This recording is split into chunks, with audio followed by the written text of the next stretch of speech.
The Crystal Football, the Coach's Trophy presented by Dr. Pepper. LSU and Alabama will meet in the Louisiana Superdome. Winner takes home that coveted prize.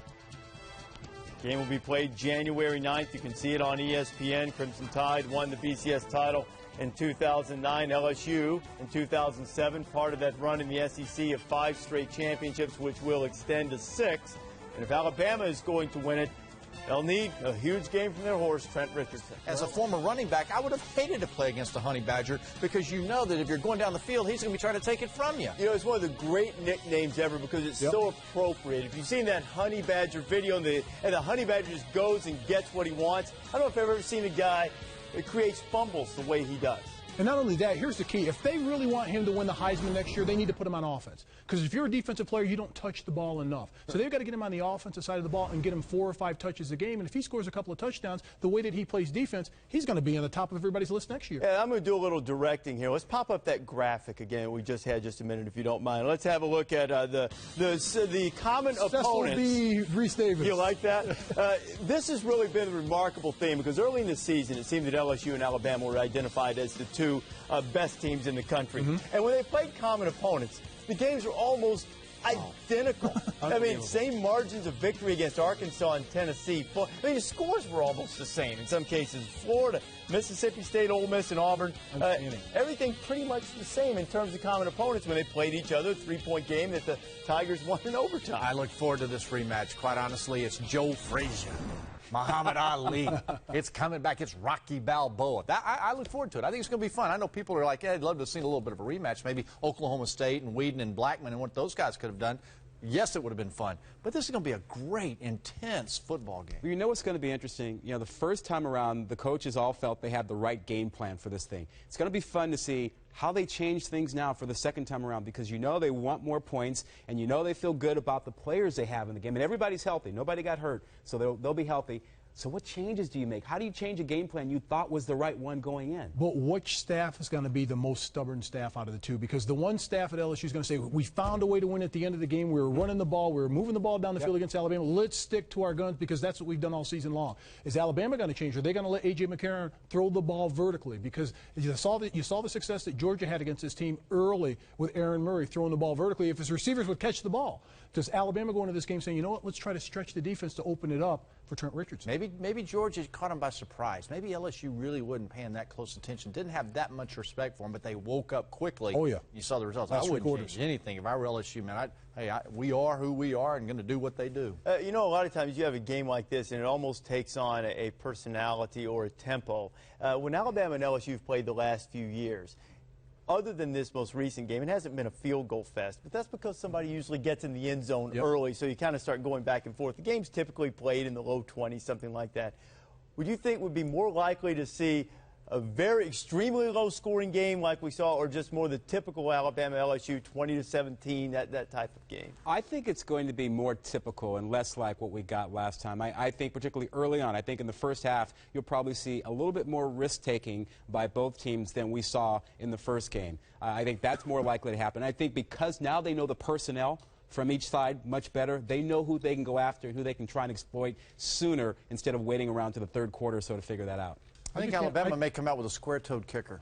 Just kick that thing right down the middle. Here's the key in this game. It's the marquee game, the biggest game of the season. Everybody's going to be watching. What trick play does Les Miles pull out of the hat? You know, the irony, though, was that in the last game, you talked about stubbornness earlier. Les was stubborn and waited on Alabama to make the mistake.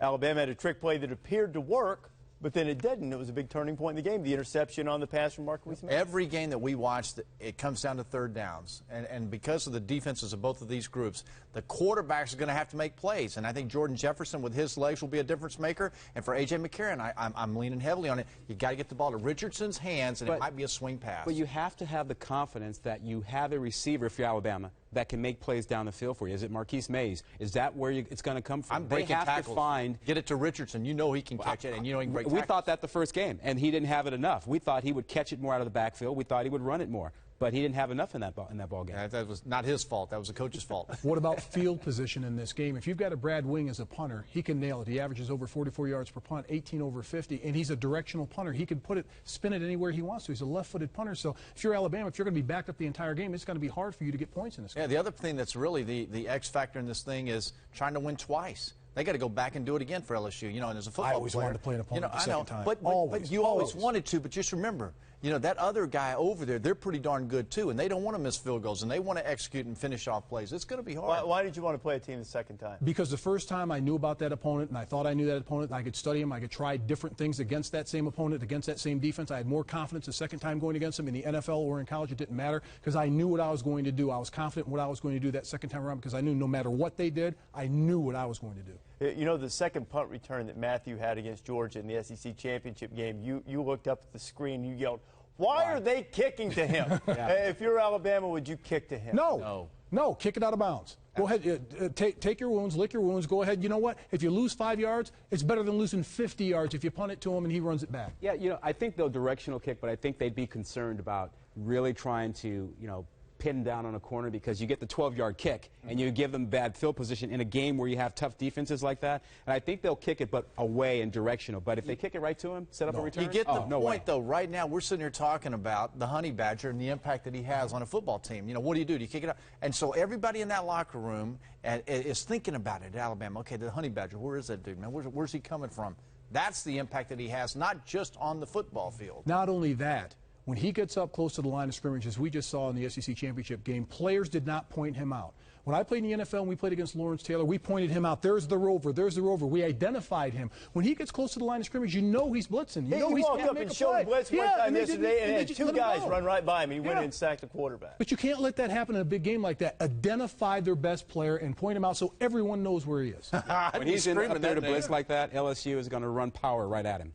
You think? You mean Alabama's? I mean Alabama. That's what they run power right at him when he's up there to come blitzing off the edge. He's a pretty good tackler. He leads the team in tackles. Yeah, but you know, at 180, you just don't take on power that many times. Power. You did. Not that many times. That's why I'm over here. Alabama and LSU on January 9th. You know, I think you're on to something with Brad Wing, an underrated play in that first game. LSU was pinned deep after the interception. Wing got off like a 70-yard punt that got over Mays' head that flipped the field. He has the ability to do that.